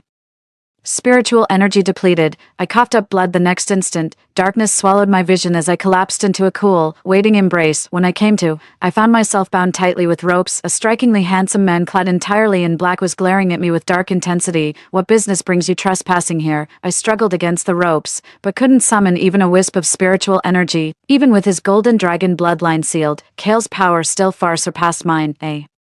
Realization that stunned me. Want to know? Realizing I couldn't break free, I smiled at him playfully. Come closer and I'll tell you. Kale hesitated briefly before stepping closer to meet my gaze. The next instant, my eyes glowed with an ethereal blue light as a faint, elusive fragrance enveloped us. This was the illusion dragon's signature enchantment. The purer the bloodline, the more irresistible its allure. Kale's tense body gradually relaxed, his fingers tracing my face with intoxicated reverence before lingering at my lips. Heat surged from the deepest core of my being as Kale succumbed completely to the spell, his mouth claiming mine with desperate hunger. Watching Kale's clumsy, frantic kisses, I gasped breathlessly, "Be a good boy and untie me." After a night of wild passion, I woke up sore and exhausted. Just as I struggled to get up, I was pinned back down. "Where do you think you're going?" Sensing the distinct shift in Kale's aura, I immediately realized the seal placed upon him must be weakening. With that thought, I decided to lay all my cards on the table. "So, how about we make a deal? I'll break your seal and restore your status as the Dragon Prince, in exchange for you eliminating Zarek."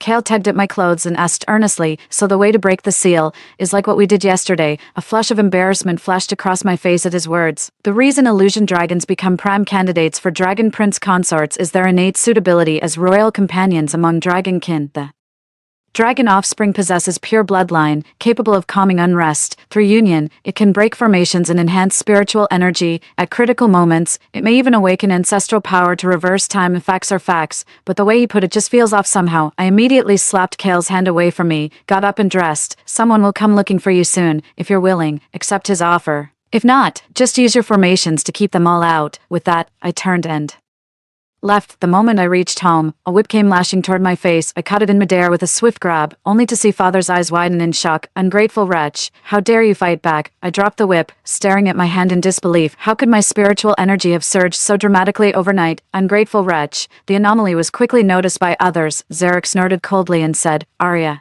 I knew I was right about you. This sudden surge in your aura, you've been fooling around with some mongrel again, haven't you?" Lena chimed in with feigned shyness. "Sister's heat cycle is approaching. How could you be so inconsiderate? My lord, my husband and I have actually chosen a suitable match for you. Sister, perhaps you should settle your marriage arrangements soon as well." "Dear sister, attendants, bring him in." No sooner had these words been spoken than a dozen hybrid dragons materialized before our eyes. Some couldn't even maintain a proper human form, just leering at me with obscene glances, clearly half-breeds with only the faintest trace of dragon blood. I merely had Mother drop a hint, yet they managed to round up this many mongrel dragons in such short time. Father waved impatiently and snapped, "Arya, you should be grateful anyone would marry you with your current reputation. Let them duel for your hand. The victor shall be your husband. Why so silent, sister? Do you find them unworthy?" Lena glared at me with venom in her eyes, clenching my fists. I knew I had no choice but to select a husband today. All right, the duel commenced swiftly, but these were merely low-born mongrel dragons, their combat sluggish and feeble, drawing disdainful glances even from the dragon guards. Within 2 hours, only a serpent-headed draconic hybrid remained standing in the arena. Lena's grin was barely containable, while Zarek allowed himself a satisfied smile. "Arya, it seems your groom has been chosen. Then you may soon bear your golden dragon heir."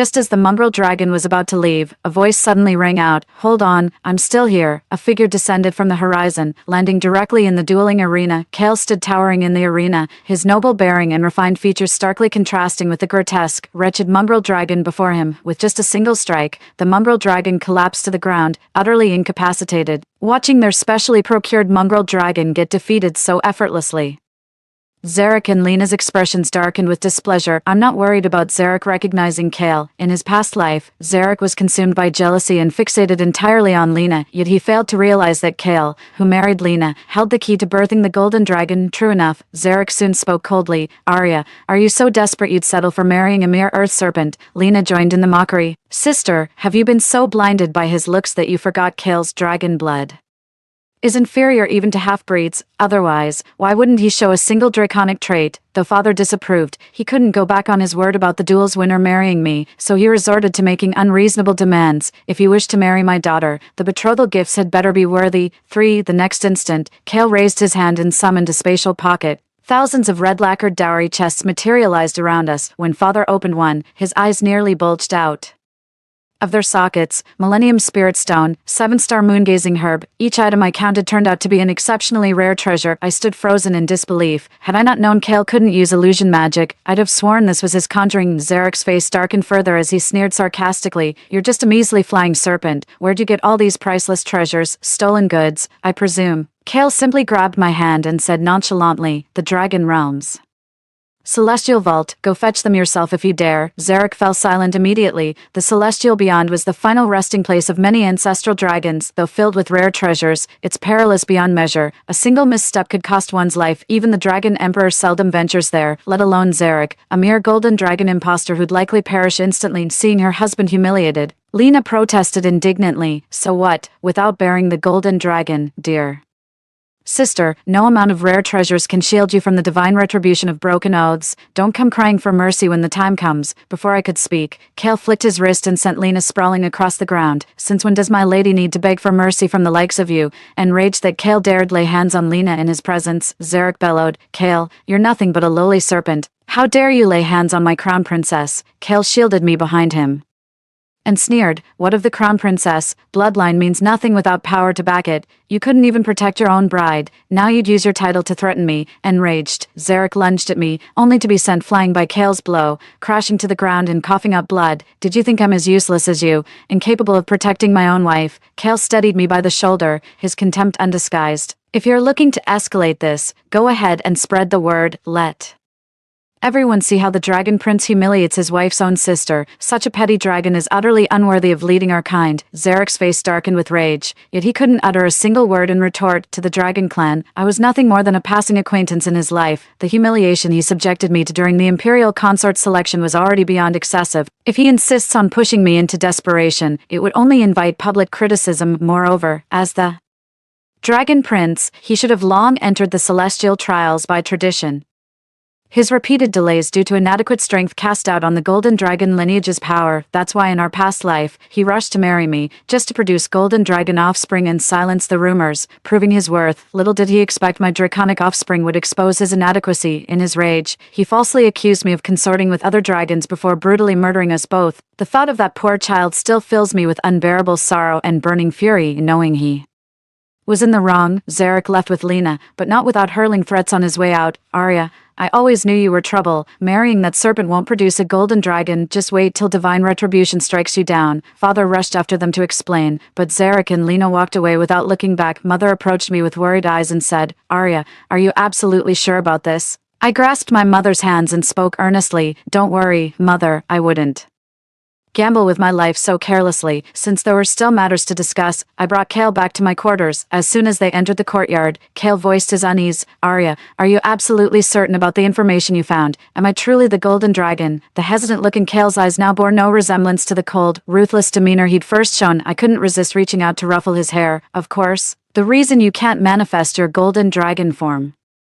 is simply because a seal was placed upon you, but if we use the arcane ritual, the seal will be broken soon enough. Kale's ears flushed crimson at those words, hastily pushing my hand away. Absolutely not. We're not wed yet. This isn't proper. Just wait for me, Arya. With those words, he took off without hesitation. Before I could call out to him, he'd already vanished into a distant speck. Wedding preparations were overwhelming, yet Kale miraculously arranged everything within a fortnight. Compared to Lena and Zarek's ceremony, my wedding was far more lavish and exquisite. Clearly no expense was spared. Father felt honored, and his attitude toward Mother and me noticeably improved. The dragon spectators were stunned by the sight before them and couldn't help exclaiming, a mere ting snake actually produced so many rare treasures. These are all treasures from beyond the heavens. No wonder there are so many. Quite the treasure trove at the Dragon Prince's wedding. All gifts from the Dragon Emperor and Empress themselves, I presume. Hush, everyone knows the Crown Prince still hasn't ascended to the celestial realm. Even a mere flying serpent outranks him now. The murmurs reached Zarek's ears, driving him to slam his fist on the table with sudden violence. Silence. Who are you? What good are all these treasures? A mere flying serpent will always be lowborn. Lena grasped Zarek's hand and sneered. My lord speaks true. What a pity, no matter how lavish sister's wedding is, she's still wedding a serpent. How dare a mere flying serpent dream of birthing a golden dragon like mine? The words left everyone momentarily stunned before they all voiced their agreement. In their hearts, nothing mattered more than producing a golden dragon heir. Abandoning noble dragon blood to marry a winged serpent would be courting death itself. The wedding concluded smoothly under the watchful eyes of the guests. Noticing my gaze fixed on the elegant residence before us, Kale offered an explanation. To me, there's no difference between a thatched cottage and a palace, but I won't let you suffer any indignities by marrying me. Sensing the sincerity in Kale's words, I squeezed its hand in return. I don't feel wronged at all. Kale put on a pitiful act and whispered close to my ear, but there's one thing that pains me deeply, my lady. I'll need your help with this seal, as my clothes slipped off unnoticed. I couldn't help but swat Kale's hand away. You're quite quick with those undressing hands of yours. Kale pinned me down with a pout, complaining, that's all thanks to your excellent teaching, my lady. I'll strive to do better for you in the future, my love. For 3 straight days, Kale used the excuse of breaking the seal to keep me entangled with him day and night. On the homecoming day, my legs turned weak the moment I saw Kale approaching me. All right, we've got serious business to attend to today. Kale burst out laughing at my reaction. My lady, you give me far too little credit, for I'm well aware we mustn't delay important matters, Kale said while bending down to put shoes on me. Watching the devout and earnest Kale before me, I momentarily lost myself in thought. Even during our most intimate and harmonious moments, Zarek had never put shoes on for me. To Zarek, or most dragonkin, helping someone with their shoes is servant's work, a demeaning act beneath dignity, yet Kale performs with such ease and finesse. Now, I don't believe Kale's feelings are genuine. From first meeting to marriage, we'd only crossed paths twice. All this he's doing now, likely just part of the deal. Not wanting to dwell on the matter any longer, Kale and I quickly packed up and returned to Phantom Dragon Manor. After exchanging pleasantries, the meal was already prepared. Just as we took our seats, Zarek and Lena happened to arrive at the dinner table. Noticing how attentively Kale cared for me, Zarek followed suit by constantly serving dishes to Lena as his own gesture of affection. He was too busy putting on airs to notice none of those dishes were to Lena's liking, but with Zarek present, Lena had to force herself to eat with a plastered smile. The meal became a battlefield of wits. Seething with resentment, Lena deliberately pushed me down the stairs. Thankfully, Kale reacted swiftly and caught me in his arms. I collapsed onto Kale, clutching my stomach in overwhelming discomfort. Seeing my pallid face, Kale's expression turned murderous as he seized Lena by the throat and slammed her to the ground. If any harm comes to my wife, I'll bury you all with her. Mother had summoned the physician, only for the examination to reveal I was with child. A dragon's heir differs from mortal conception. Its presence can be confirmed immediately upon conception. Mother was overjoyed, yet Zarek's fists clenched involuntarily. Though months had passed since his marriage to Lena, her womb showed no signs of quickening. Getting pregnant just 3 days after marrying Kale was like slapping him right across the face. A blessing is a blessing. The real question is whether this child truly carries the bloodline of the Tang Serpent. After all, Arya's never been one to play by the rules. Kale sneered mockingly. What's this? Just because the Dragon Prince is impotent, he assumes everyone else is too. Instead of wasting time slandering others here, you'd better have a physician prescribe some proper medicine. Maybe you'll finally conceive a dragon heir. Otherwise, people might think the Dragon Prince is deliberately preventing his consort from conceiving to avoid divine punishment for breaking his oath. The word sent Zarek into a rage. He grabbed Lena's hand and snapped angrily. What if she does get pregnant? Any offspring without golden dragon blood would be nothing but lowborn scum. Who doesn't have a dragon child these days? With that, Zarek immediately left with Lena in tow. Only after Zarek's departure did Kale finally settle down, pressing his ear carefully against my belly. I couldn't help but speak up. It hasn't been that long. The baby still doesn't have a heartbeat. Kale finally realized and stood up awkwardly. To ensure my proper prenatal care, Kale brought me back to his estate, personally overseeing every detail of my well-being. Perhaps it was the pregnancy hormones, but I became increasingly temperamental, flying into fits of rage at the slightest provocation. Yet Kale would patiently comfort me every single time. But the more he consoled me, the more unsettled I felt. This emotional roller coaster continued until January, when news broke of Lena's pregnancy. The entire Dragonkin erupted in joyous celebration, throwing lavish festivities. I paid no mind, casually eating the spirit-nourishing jade snow fruit that Kale had retrieved from the mountain peak. There's something unnatural about Lena's pregnancy. According to past life calculations, this child shouldn't have been conceived at this time. Zarek must have pulled quite a few strings behind the scenes, yet I chose not to intervene, not even when Lena came to provoke me directly. Time flew by, and before I knew it, the moment to lay the dragon egg arrived. To ensure our safety, Kale ventured beyond the heavens to gather rare medicinal herbs and fortified our entire estate, guarding against any disturbance. After enduring 2 days and 3 nights of excruciating pain, I finally gave birth to a dragon egg. Meanwhile, Lena also laid a dragon egg. What's More, the Crown Prince's residence was bathed in celestial light as multicolored auspicious clouds lingered across the sky. Such divine omens foretold the birth of a supreme golden dragon among the dragonkin. Even counting all ancestral dragons throughout history, fewer than 10 supreme golden dragons have ever existed. The moment I heard the news, I simply couldn't bring myself to believe it. Zarek is clearly a celestial serpent, and Lena merely a flood dragon. They couldn't even produce an ordinary golden dragon, let alone a supreme one. How could such an auspicious omen possibly manifest from them? What unsettles me most is that the dragon egg I laid is completely snow-white, a coloration unheard of throughout our entire dragon lineage. Refusing to accept defeat, I secretly attended the banquet upon receiving Zarek's invitation without telling Kale. The dragon egg hadn't hatched yet and required constant nurturing from its mother's presence, so I brought the dragon egg along and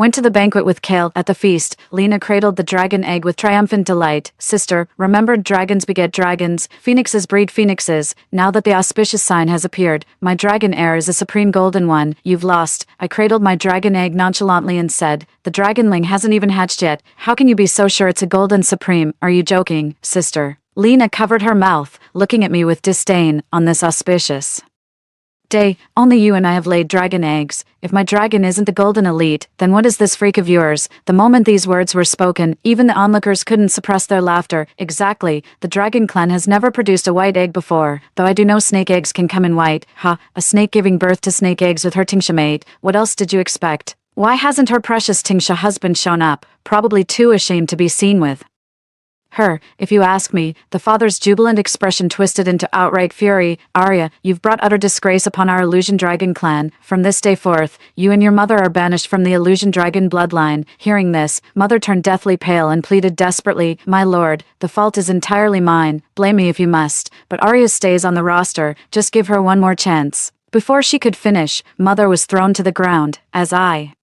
moved to help her up, Zarek suddenly seized my wrist. Arya, what are you hiding from? Didn't you swear you'd lay a dragon egg? Shall we test that oath at the altar of truth? My blood ran cold as I shielded the egg in my arms. You've lost your mind, Zarek. The oath altar inflicts severe damage to dragon eggs. The slightest mishandling could kill the embryo within. The truth will reveal itself when the dragon egg hatches. 5. Sister. Are you frightened? Lena stood before me, speaking with venom in her voice. The higher the dragon egg's rank, the less susceptible it is to the oath altar's influence. But sister, this serpent egg of yours might lose its life the moment it touches that altar. I stubbornly held my ground, refusing to surrender the dragon egg despite my weakening state. The situation has deviated from my expectations. I can't risk my own flesh and blood. In my past life, I watched helplessly as my child was harmed. In this life, whatever it may be, I'll protect it with everything I've got. With that thought, I refused to stay any longer and channeled my spiritual energy to make my escape. But the moment I took to the skies, a powerful surge of energy blasted me back to the ground. My dragon form shifted into human shape as I clutched the dragon egg, coughing up mouthfuls of blood. Lena stepped right in front of me and planted her foot on my hand. Sis, what are you running for? It's just a little test. No need to panic. I shielded the dragon egg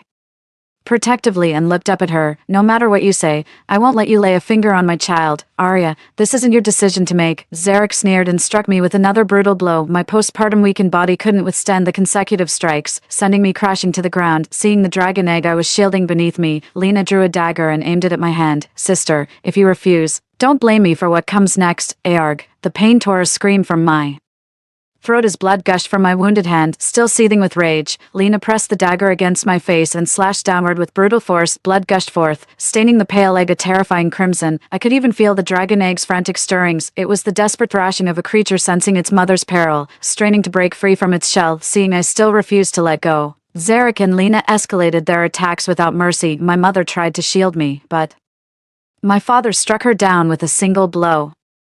After torturing me for 15 minutes, I was completely drained of all strength. With a casual flick of her wrist, Lena sent me flying like a kite with its string cut. At that critical moment, Kale swooped in and caught me, urgently saying, my lady. Ignoring Kale, I pointed at Lena and said, child, bring our baby back at once. Kale sprang up to fly after her, but it was too late. Lena had already placed the dragon egg on the oath altar. In a flash, golden light erupted. The oath altar's catalysis made the dragon egg split instantly, and Zarek couldn't contain his joy. A supreme golden dragon. Let's see who dares question my worth now. My child is a golden dragon of the highest pedigree. The next moment, the eagerly anticipated dragon egg oozed black sludge, revealing a pitch-black monstrosity that resembled both a dragon and a serpent. What in blazes is this hideous thing? Someone broke the silence first, leaving Zarek and Lena utterly dumbstruck where they stood. Impossible, that was clearly a golden dragon. Zarek couldn't believe his eyes. I begged the Emperor for so many treasures. How could this not be a golden dragon? Meanwhile, the blood-red egg erupted with blinding radiance, painting the sky in auroral hues as auspicious clouds swirled. A golden beam descended from the heavens, mirroring the dragon egg's luminous glow. Amidst the gasps of the crowd, the eggshell cracked open, revealing a tiny golden dragon before everyone's eyes. A supreme golden dragon, only Arya's dragon egg could hatch such a supreme golden dragon. The little golden dragon glanced around before darting straight toward me. Mother. Zarek suddenly fixed his gaze on the golden dragonet. Impossible. This is my true child. With that, he lunged to intercept the approaching dragonet, only to be kicked down by Kale. The little golden dragon nestled into my arms and cooed in a milky voice. Mother, let me heal your wounds. A golden light flashed, instantly easing most of my physical pain.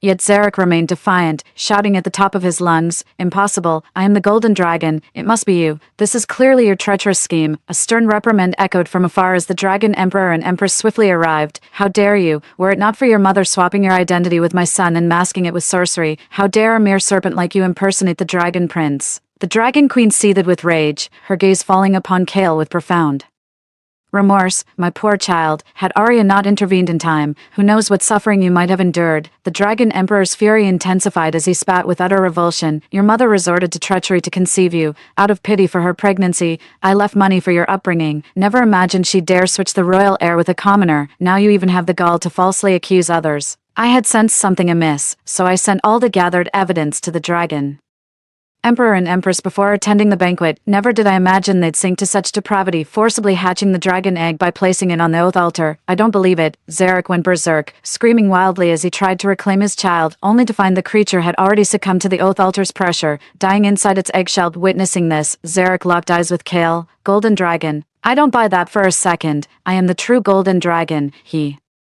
transformed into a dragon and charged straight at Kale and me. Many could see what he was planning. "Oh no, he's going to self-destruct." The next instant, Kale lunged forward and knocked Zarek down with a single strike. A flash of white light revealed a soaring serpent before the crowd. "It really is the legendary Tingsha." Zarek coughed up dark blood, still attempting to argue when the oath altar ignited. Divine retribution struck instantly, smiting him where he stood. After the celestial punishment, tranquility returned to all. The dragon emperor and empress, overwhelmed with guilt towards Kale, immediately proclaimed him the crown prince of dragons and bestowed upon him numerous treasures. Driven to utter madness by this blow, Lena was imprisoned to suffer eternal torment in the frozen dungeons. My father sought reconciliation, but I struck his name from our lineage without hesitation. "Father, it is Mother who now leads the Illusion Dragon clan. You've been removed from the list." Kale made sure every single person who'd ever wronged me got their comeuppance. Just as I was leaving with the baby golden dragon after settling everything, I ran straight into Kale. "Our deal is concluded. It's time I took my leave with the child." Kale stopped me with a pitiful look. "My lady, would you truly abandon me like this?" I turned away, avoiding Kale's gaze. "You're the dragon prince now. We have nothing to do with each other anymore." Kale took the chance to embrace me,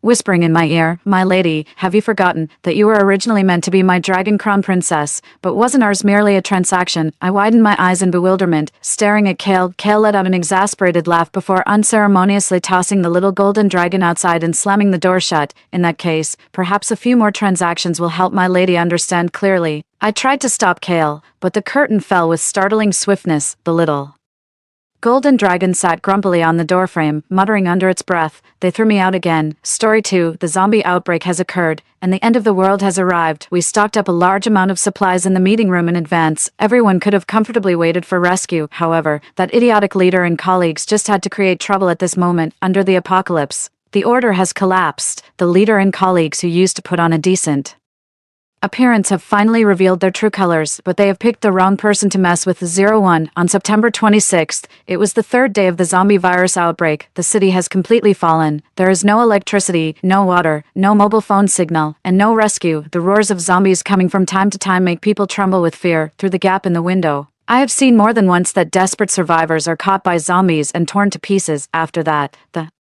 broken corpses stagger to their feet and join the zombie horde. My boyfriend Lincoln and I are lucky. When the zombie virus broke out, it was the rush hour after work. In a hurry to escape the zombies, we rushed into the company, trying to find a shelter. In the meeting room on the 8th floor, we met Boss Marshall and other leaders and colleagues from the company. They were moving boxes of food. These foods were prepared in advance for the company's anniversary celebration. I pleaded with Boss Marshall to let Lincoln and me stay. With food and a shelter, we could hold out until the rescue arrived. Boss Marshall smiled and just asked us to help move the remaining food in and seal the door with sundries. Boss Marshall encouraged us with a smile, telling everyone to be patient and wait for rescue here. The company would never give up on any employee. The food and water stored in the meeting room are enough for everyone to survive for a month. Boss Marshall's words rekindled hope in the almost desperate crowd. However, I always feel that there is an indescribable malice in his eyes when he looks at Lincoln and me. 02, Serena, how on earth were you and your boyfriend keeping watch? You didn't even notice that a whole box of food is missing. The angry shout woke me up. Boss Marshall stood in front of me, losing his usual kindness. He just said that some supplies are missing. How is that possible? This batch of supplies is our hope of survival. Boss Marshall has repeatedly emphasized that we must keep a close eye on them. The people in the meeting room are all leaders and old employees, so the task of keeping watch naturally falls on Lincoln and me. For 7 consecutive days, Lincoln and I took turns keeping watch over the supplies. Before dawn, Lincoln felt sorry for me and let me sleep for a while, but I'm sure that no one approached the supplies before that. Boss Marshall, could it be that we miscalculated? How about I check again? Serena, are you questioning your leader? Boss Marshall angrily hammered the cabinet door and angrily rebuked, I was willing to let you stay and even gave you food. Is this how you repay me? But Boss Marshall, we really didn't lose the food. Before I could finish my words, my voice was drowned out by the surrounding whispers. You didn't even notice that a whole box of food is missing. What useless people you two are. You're just wasting the food Boss Marshall gave you. Tisk tisk. Fortunately, they're not employees of my department, according to the company's rules and regulations. Those who make mistakes have to be punished. Either get out or go and find the food for us. Facing the accusations from everyone, my mind went blank, but Lincoln beside me suddenly stood up and protected me. Where do you get the nerve? You only give us 1 piece of compressed biscuit a day, but you make us do all the work. All you do is play cards and chat nonsense. You call it getting through this together, but it's all bullshit. Slap. A fat figure suddenly stepped forward and punched Lincoln to the ground. What the hell are you? How dare you talk to us like that? Miles, my direct leader, is also a loyal sycophant of Boss Marshall on weekdays. This guy has harassed me a lot and always sent me some disgusting messages late at night. Seeing that Lincoln was about to get up and fight back, I reached out to stop him. Lincoln is 2 years younger than me and just graduated. He doesn't know much about the workplace and the current situation. The people who stayed here are all Boss Marshall's men. Just now, those strong male leaders have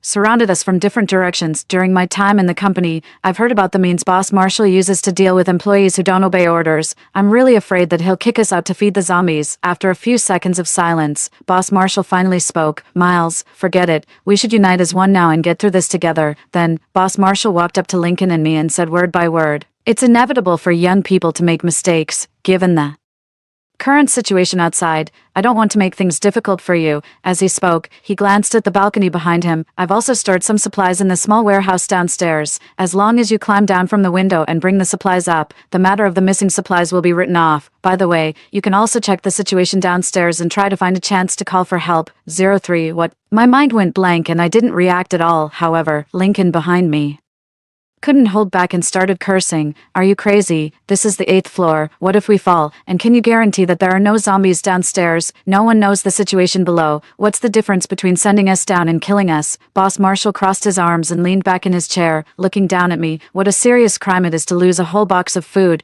I'm being benevolent by giving you a chance. Either go down and get the supplies or get out of here.